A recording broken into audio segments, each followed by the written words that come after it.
नमस्कार, स्वागत है आपका के न्यूज़ में। मैं हूं आपके साथ विशाल पंडित। और सबसे पहले हम बात करेंगे ईपीएफओ का तोहफा। अगर आप भी नौकरी करते हैं और हर महीने अपनी सैलरी का एक हिस्सा पीएफ में जमा करते हैं तो आपके लिए एक अच्छी खबर है। सरकार ने कर्मचारी भविष्य निधि यानी ईपीएफ पर इस साल 8.25% ब्याज दर को मंजूरी दी है। इसका मतलब यह हुआ कि वित्तीय वर्ष 2024-25 में आपके पीएफ खाते में उसी दर से ब्याज जुड़ने वाला है जितना पिछले साल मिला था। 28 फरवरी 2024 को ईपीएफओ की एक बड़ी बैठक हुई जिससे यह सत्य किया गया है कि ब्याज दर 8.25% ही रखी जाएगी। यह मीटिंग ईपीएफओ के सेंट्रल बोर्ड ऑफ ट्रस्टीज की थी, जिसकी अध्यक्षता केंद्रीय श्रम मंत्री मनसुख मांडविया ने की थी। इसके बाद यह प्रस्ताव वित्त मंत्रालय के पास भेजा गया था, जिसके अब आधिकारिक मंजूरी मिल चुकी है। ईपीएफओ के देश भर में 7 करोड़ से ज़्यादा सक्रिय सदस्य हैं जिनके खातों में हर महीने पीएफ का पैसा जमा होता है। अब जब ब्याज दर पर सरकार ने यह मुहर लगा दी है तो इन सभी खाताधारकों को जल्द ही उनके साल भर के ब्याज का पैसा उनके पीएफ अकाउंट में क्रेडिट कर दिया जाएगा। ईपीएफओ ने बताया कि मार्च 2024 में 14.6 लाख नए सदस्य जुड़े हैं, जिनमें से 7.54 लाख लोग पहली बार पीएफ स्कीम से जुड़े। यानी अब रोजगार के मौके बढ़े और पीएफ जैसी स्कीम्स को लोगों में जागरूकता आई है। फरवरी की तुलना में मार्च में नए मेंबर्स की संख्या 2.3% ज़्यादा रही और पिछले साल मार्च में की तुलना में 0.98% की बढ़ोतरी देखी गई।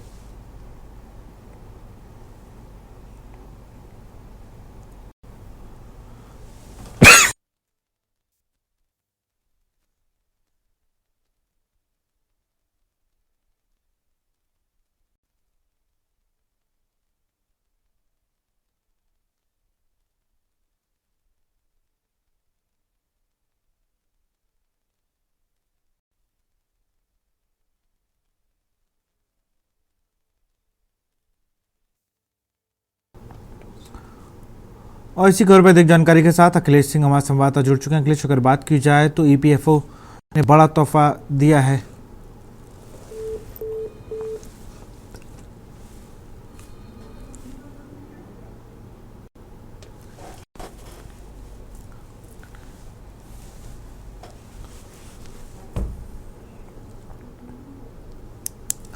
और इसी खबर पर अधिक जानकारी के साथ अखिलेश सिंह हमारे साथ फिर से जुड़ चुके हैं। अखिलेश, अगर बात की जाए तो ईपीएफओ ब्याज दर बढ़ाकर फिर से एक बार एक वर्ग को बहुत खुशी वाली बात, मतलब खुशी महसूस करने का मौका दिया है।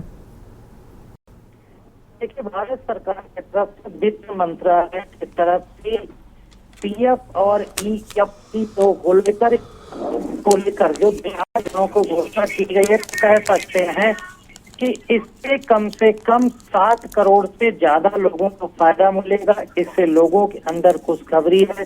अगर बात की जाए तो केंद्रीय श्रम एवं रोजगार मंत्री मनसुख मांडविया की अध्यक्षता में ईपीएफओ की जो बैठक हुई थी, उस बैठक की जो केंद्रीय न्यासी बोर्ड की थी, उसकी 207वीं बैठक में फैसला लिया गया कि ब्याज दर बढ़ाया जाए। और इसके बाद इसी तरह की एक बैठक फरवरी में भी हुई थी, उसमें कहा गया था कि 8.15% से ज्यादा का फिर से ब्याज दर बढ़ाई जाए। तो ये 8.25 से ज्यादा का जो ब्याज बढ़ाने का फैसला सरकार की तरफ से लिया गया। तो जो कर्मचारी है जिनको पीएफ जिनका कटता है, तो उस पीएफ अगर 8.25 का ब्याज बढ़कर मिलेगा तो जिन लोगों को पीएफ का पैसा सरकार के पास जमा है उसका फायदा उनको अब ज्यादा मिलेगा। इससे कहा जा सकता है कि देश भर के लोगों उन कर्मचारियों में खुशी की तरह है जिनका पीएफ ज्यादा कटता है और ज्यादा डिपॉजिट होता है। बिल्कुल, बहुत बहुत शुक्रिया आपका तमाम जानकारी के लिए।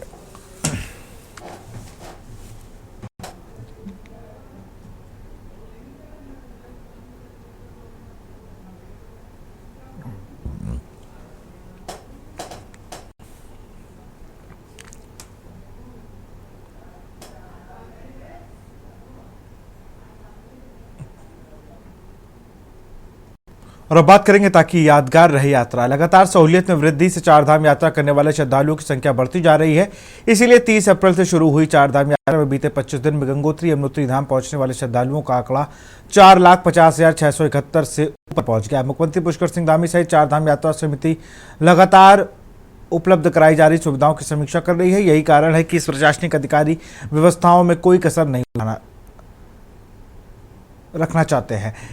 इन दोनों धामों पर प्रतिदिन औसतन 20,000 से ज़्यादा श्रद्धालुओं के पहुंचने का सिलसिला जारी है। चारधाम यात्रियों द्वारा वापसी में बेहतरीन यात्रा अनुभव लेकर जा रहे हैं, जिससे श्रद्धालुओं की आवक बढ़ना माना जा रहा है। देश के मैदानी इलाकों से चारधाम यात्रा के लिए यहां पहाड़ पर पहुंचने वाले श्रद्धालुओं मौसमी बदलाव से स्वास्थ्य संबंधी समस्याएं खड़ी होने के संबंध में सबसे अधिक आशंका रहती है। इस समस्या से निपटने के लिए शासन सहित प्रशासन खास तवज्जो दे रहा है। एसआई राजेंद्र प्रसाद उनियाल ने बताया कि चारधाम यात्रा में हिना के पास गंगोत्री धाम जाने वाले यात्रियों को ऑफलाइन पंजीकरण सुविधा के साथ स्वास्थ्य परीक्षण भी कराया जा रहा है।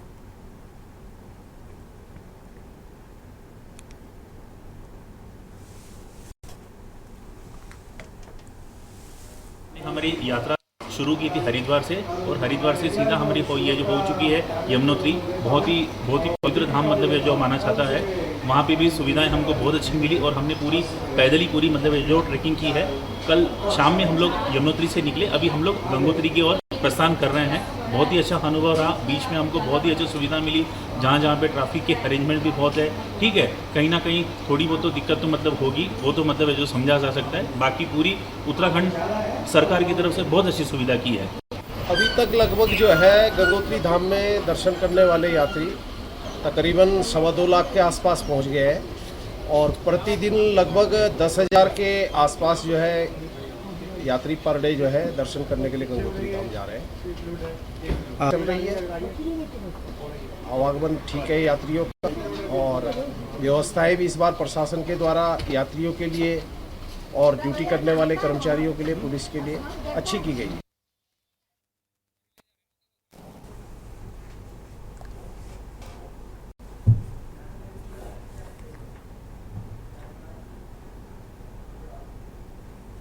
और अब बात करेंगे नल से निकला कच्चा तेल। उत्तर प्रदेश के जालौन जिले में एक बेहद चौंकाने वाली घटना सामने आई। यहां पर एक गांव में उस वक्त खलबली मच गई जब ग्रामीणों के घरों में लगे हैंडपंपों में शुद्ध पानी की बजाय पेट्रोलियम पदार्थ निकलने लगा। इस अप्रत्याशित घटना से पूरे गांव में दहशत फैल गई और स्थानीय प्रशासन इस घटना की जांच पड़ताल में जुट गया है। ग्रामीणों ने बताया कि बीते कुछ दिनों से पानी में कालापन और झाग आ रहा है। आग लगा कर देखा गया तो जलने लगा। तब इस बात का संदेह हुआ। नल से अचानक निकले कच्चे तेल से स्थानीय लोगों को आश्चर्य में पड़ गए, जिसको लेकर अब पूरे गांव में अफरा तफरी का माहौल बन गया है। तहसील क्षेत्र के अमरगढ़ गांव में रामलला किसान अपने हैंडपंप से पानी निकाल रहा था। अचानक उसके हैंडपाइप से तरल पदार्थ पानी की मिक्स होकर आने लगा, जिसको देखकर वह हैरत में पड़ गया। उसने अपने परिजनों को बताया कि पानी की जांच की, जिसमें सुगंध से महसूस हुआ कि यह पेट्रोलियम पदार्थ है जैसी खुशबू आ रही थी, जिसको लेकर पूरे गांव में अफरा तफरी मच गई। स्थानीय ग्रामीण अनूप कुमार, रामलला गुजर और ऋषभ गुजर ने बताया कि इस घटना से बेहद परेशान है। उन्होंने तुरंत जिला प्रशासन को सूचित किया। उन्होंने बताया कि जल जीवन मिशन के तहत गांव में पाइपलाइन से पेयजल आपूर्ति की जाती है, लेकिन अचानक पेट्रोल मिलने से स्वास्थ्य को लेकर चिंता बढ़ गई है।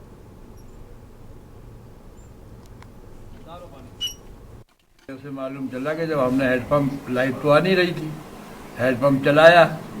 हैंडपम्प चलाने के बाद जो है जब हमने उस पानी को यूज़ किया तो उसमें हाथ पूरे चिकने हो गए, पानी पीने योग्य नहीं रहा। तो ये है। ये हैंडपम्प कब से लगा है आपके? ये हैंडपम्प लगा है सन 9 में। और कल से अचानक ये अचानक हुआ, कभी कुछ नहीं, आज तक नहीं। तो अब इसका पानी आप यूज कर रहे हैं या जानवरों को पिला रहे हैं? ना जानवर पी रहे उसको, हाँ। और ना हम लोग कोई पी पा रहे, ना कोई कपड़े लत्ते चढ़ पा रहे।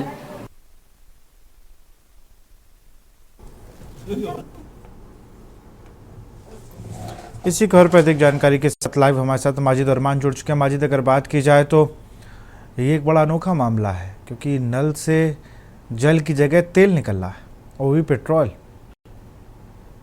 बिल्कुल विशाल, आपको बता दें चौंकाने वाला मामला तो सामने आया ही है, क्योंकि पिछले कई दिनों से लगातार जिस हैंडपंप में पानी निकलता हो, अचानक से उसमें अगर तेल पदार्थ जैसा कोई चीज निकलने लगे तो लोगों में चौंकाने वाली बात जरूर होगी। हालांकि गाँव में तो ये खुशी की माहौल बनी कि चलो तेल निकलने लगा, लेकिन ऐसा उसमें साफ तौर से दिखाई नहीं दे रहा है, क्योंकि जिस तरीके से पानी और तेल दोनों तरल पदार्थ जो साथ में निकल रहे हैं, तो कहीं ना कहीं इसमें ये भी कहा जा सकता है कि हो सकता है कहीं किसी के पाइपलाइन में मिक्स होके रिसर्व हो रहा हो कोई पेट्रोल पंप का, तो हो सकता है ऐसे ही पानी आया हो। लेकिन गाँव में जिस तरीके से खुशी मनाई जा रही है, जो आशय जो लोगों में एक दौड़ रहा है, लोग अद्भुत हैं कि किस तरीके से पानी को निकल रहा है, भगवान का वरदान समझे, या कि ये जो पानी जो निकल रहा है पीने लायक भी नहीं बचा। हालांकि रामलाल जो जिसके घर पे हेडपंप लगा, उसका साफ तौर से कहना ये है कि जिस तरीके से जो पानी निकल रहा है उसमें कहीं ना कहीं हम लोगों को नुकसान जरूर हो रहा है, कि पिछले 2 दिन से लगातार जिस तरीके से पानी आ रहा है उसमें कहीं ना कहीं हम लोगों को घर में पानी का इस्तेमाल करना बड़ा मुश्किल हो रहा है, जानवरों को पानी पिलाना बड़ा मुश्किल हो रहा है। इसको लेकर हालांकि उन्होंने जिला प्रशासन से सूचना दी है और प्रशासन ने कहा इसकी जांच कराई जाएगी, देखा जाएगा कि कहीं ऐसा ना हो कि पाइपलाइन कहीं चीज की टूटी हो, उसमें मिक्स हो रहा हो, क्योंकि खाली एक ही हेडपंप में पानी आ रहा है। अगर तमाम हेडपंप में पानी आता है या तमाम नलों में पानी इस तरीके का तरल पदार्थ आता है, तो ये समझा जाता है कहीं ना कहीं इसमें कोई मिक्स जरूर है। लेकिन गांव में ये जो जिस तरीके से तेल निकला है और इसको लेकर भारी भीड़ गांव में इकट्ठा है, लेकिन ये कह पाना बड़ा मुश्किल है कि बाकी ये तेल है या पानी है या किसी और ऑयल का इसमें मिलावट होकर बाहर आ रहा है। तो बहरहाल इसकी जांच की जा रही है, जांच के बाद इसका तथ्य सामने आएगा कि आखिर ऐसा क्या है जो इसको हेडपंप से जो लगातार इसके 2 दिन से निकल रहा है। बहरहाल इसकी जांच की जा रही है। जी विशाल। माजिद, लेकिन एक बड़ा सवाल जो आपने एक बात और बताई कि कोई पेट्रोल पंप के आसपास उसके पेट्रोल पंप है या कोई लाइन ऐसी निकली हो, क्योंकि ये भी एक जांच का विषय तो है ही कि पानी की जगह पेट्रोल कैसे निकल रहा है। क्या आसपास कोई पेट्रोल पंप थोड़ी दूरी पर हो? जी हाँ, बिल्कुल ये कहा जा सकता है कि पेट्रोल पंप की दूरी तो काफी दूर है। बहरहाल पाइपलाइन जिस तरीके से दूर से जो डल के आए हैं, तो कहीं ना कहीं हो सकता है कि पेट्रोल पंप की पाइपलाइन उससे मिक्स हो, इस तरीके से पानी उस पाइप से मिलके आ रहा हो और आके फिर नीचे नदी साइड से पानी मिल जाए। तो बहरहाल ये कह पाना बड़ा मुश्किल है कि पेट्रोल से पानी ही निकल रहा है या हेडपंप से पानी जो निकल रहा है उसमें तेल आ रहा है। तो ये अनुमान बड़ा मुश्किल है। बहरहाल इसको कह पाना स्पष्ट रूप से नहीं कहा जा सकता कि वाकई ये तेल है। बहरहाल इसकी जांच जब होगी विशाल, उसके बाद ही पता चल पाएगा कि इसमें क्या कहाँ से लीक हुआ है पेट्रोल पंप, किस तरीके से पानी आया, या पहले से हेडपंप को सही करा गया था, कहीं ऐसा ना हो उसमें कोई ऑयल डाला गया हो और हेडपंप सही कर रहा हो तो उसके बाद उसमें पानी के साथ उसके बाद मिक्स होके आ रहा हो। तो ये एक बड़ा आशय अपने आप में बना हुआ है, लोगों हैरत में है और इसको देखने के लिए भारी भीड़ भी वहां उस गांव में इकट्ठा है। बहरहाल प्रशासन जो अपने जो जांच कराएगा उसके बाद इसका कह पाना बड़ा सही होगा कि आखिर इसमें क्या राज छुपा हुआ है। जी बिल्कुल, बहुत बहुत शुक्रिया आपका तमाम जानकारी के लिए, बहुत बहुत शुक्रिया माजिद।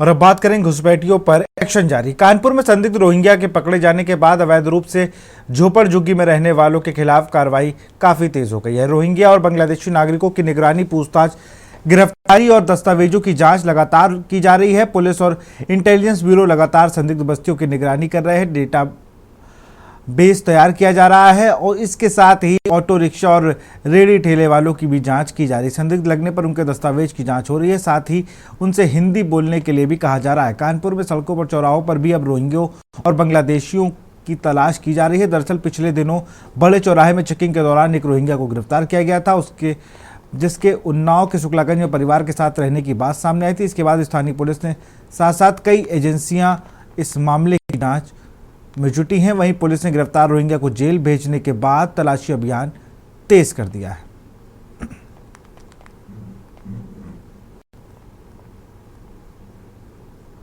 20 मई 2025 को, बीते 20 मई को हम लोग शाम को ही बड़े चौराहे के पास चेकिंग चल रही थी। अचानक एक ऑटो चालक आता है और बातचीत दौरान उसकी आवाज़ थोड़ा डिफरेंस लगती है और जिस पर डाउट होता है, गहराई से पूछताछ करने में पता चलता है वो रोहिंग्या है जो म्यांमार का रहने वाला है।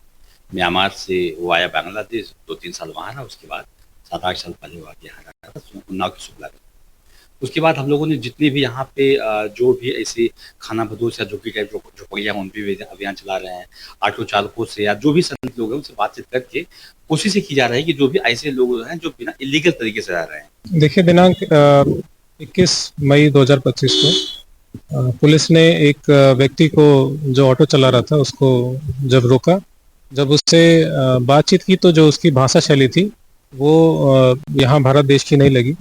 जब उससे गहनता से पूछताछ की गई तो उसने बताया कि वो म्यांमार का रहने वाला है। सन 2013-14 में वो म्यांमार से बांग्लादेश आया और लगभग 3 साल वहाँ रहा। 3 साल के बाद फिर वो आसाम के थ्रू यहाँ कानपुर नगर आया।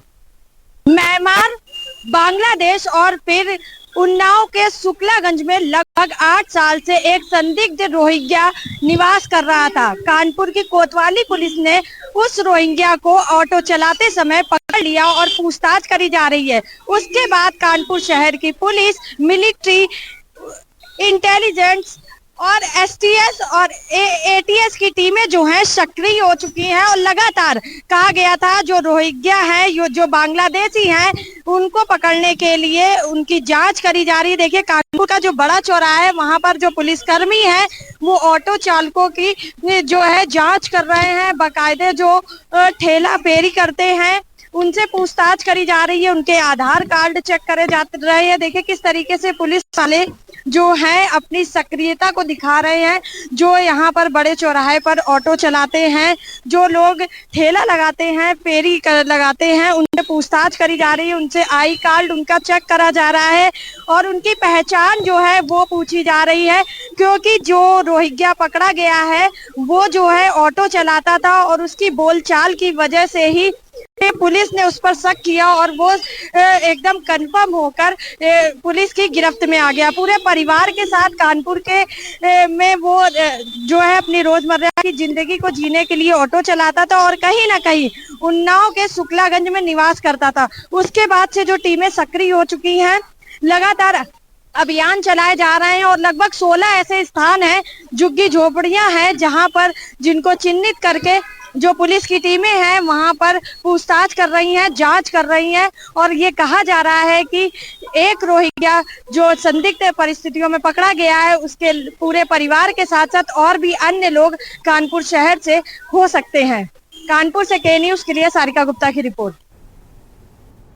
बात करेंगे कहां है सरकारी प्याऊ, लेकिन एक छोटे से ब्रेक के बाद। ब्रेक के बाद आपका स्वागत है। कानपुर शहर में तपिश और भीषण गर्मी से आम आदमी का हाल बेहाल हो रहा है। गर्मी इतनी अधिक है कि सुबह से ही गर्म हवाएं चलना शुरू हो जाती हैं। तापमान भी निरंतर बढ़ रहा है। नगर निगम भी भीषण गर्मी के बावजूद अब तक शहर में कहीं भी सार्वजनिक पेयजल के इंतजाम नहीं कर सकी है। शहर के बाहरी क्षेत्र में आने वाले लोगों को मजबूरी में 20 रुपये प्रति लीटर बिकने वाली पानी की बोतल को खरीदना अपनी प्यास बुझानी पड़ रही। गंभीर बात यह है कि शहर में कल जल संकट के खत्म करने के दावा करने के लेकिन बावजूद इसके ना प्याऊ लगाए गए हैं न इस तरफ ध्यान दिया जा रहा है। नगर निगम द्वारा इस बार मीटिंग के दौरान महापौर प्रमिला पांडे ने बैठक भी की और अधिकारियों ने अभी तक इस पर कोई भी चर्चा नहीं की। अब यह देखना होगा कि नगर निगम हर साल शहर की 1 दर्जन स्थानों पर भीड़ वाले इलाकों में प्याऊ लगाए जाते हैं। बाजार में कहीं भी प्याऊ नहीं लगाए गए हैं, जिसकी वजह से महिलाओं और बच्चों को पानी को लेकर सबसे अधिक परेशानी हो रही। इसी क्रम में माल रोड, मोतीझील, रायपुर व आलम मार्केट, ग्रीन पार्क चौराहा, परेड चौराहा, बड़ा चौराहा, घंटाघर, गोविंद नगर, सीटीआई, गौशाला जैसे अन्य चौराहों पर सार्वजनिक प्याऊ की व्यवस्था नहीं की गई है।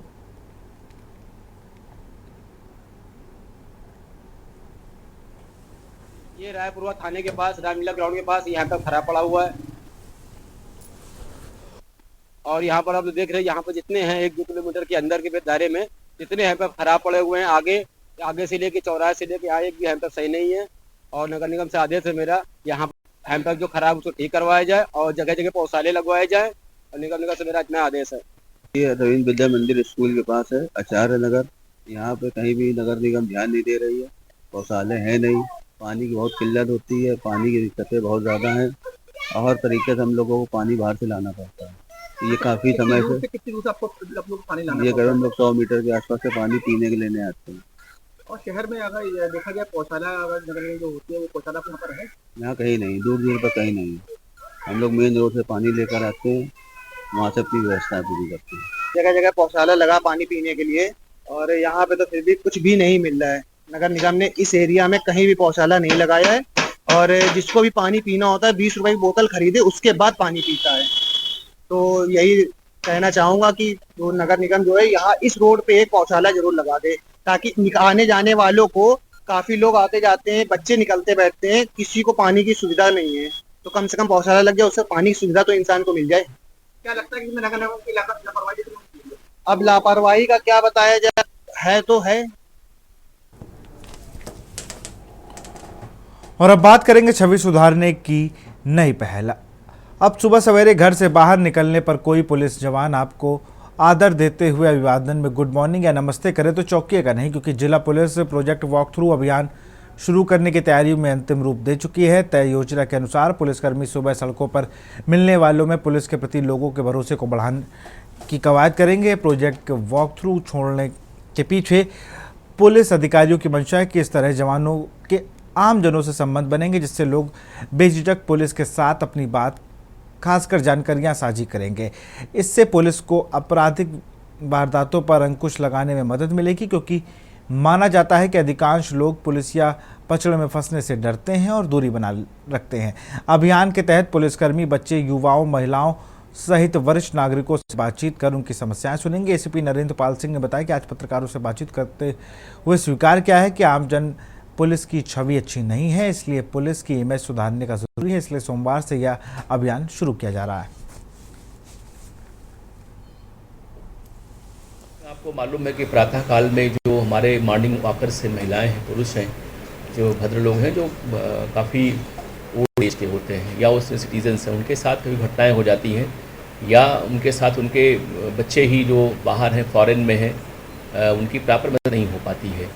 यदि हमारे यहाँ यूपी 112 में एक ऑपरेशन सवेरा चल रहा है, इसके बावजूद भी जो हमारे थाने की बीट पुलिसिंग है, जो बीट पुलिस का आरक्षी, मुख्यारक्षी और हमारे SHO और COs हैं, वो एक वीक का अभियान हम लोग चला रहे हैं अगले सोमवार से और शनिवार तक, कि जो भी मॉर्निंग वॉकर्स हैं उनसे एक बार जाके उनसे उनका हालचाल पूछें।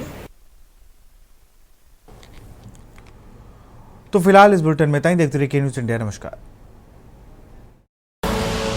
आप देख रहे हैं के न्यूज़, खबरों का